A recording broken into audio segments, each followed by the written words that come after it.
Hello everyone, it's Dr. Nirav Pandya. A lot of Golden State Warriors fans have questions about the calf muscle injury that Gary Payton II suffered that was just reported in the media. Here's a quick breakdown of what a torn calf muscle means in general and what some of the general return to play timelines are.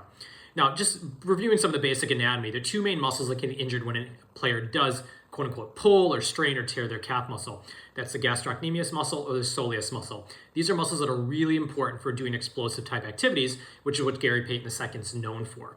Now, what exactly determines return to play? Now, if you take a step back, when you have a torn muscle or a pulled muscle or a strained muscle, these basically means that there's some degree of injury to the muscle itself.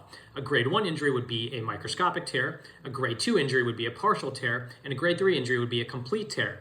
Then even within these categories, the amount of inflammation in the muscle, where in the muscle the injury is actually occurring, and how much injury there is to the fascia, which is the covering around the muscle, all determine when an athlete can return to play. Now, in general, one of the important things that you only know if you look at the MRI is where that injury is actually taking place. So if it's actually in the muscle higher up in the leg, that sometimes can be a little bit better than if it occurs lower down where the muscle transitions into tendon. Now, the good news, it seems that there wasn't any injury to the Achilles, which is what you tremendously worry about whenever there's an injury to that part of the body.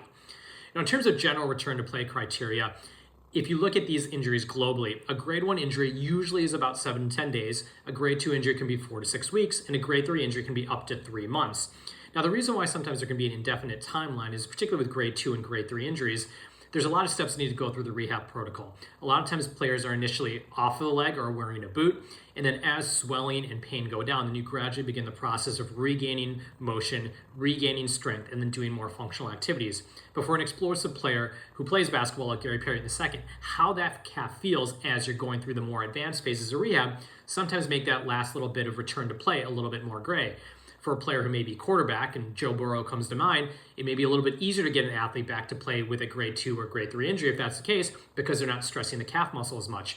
A grade 2 or grade 3 injury for a basketball player may take longer time because they're stressing that calf muscle a lot more and doing explosive activities that they need to do on the court.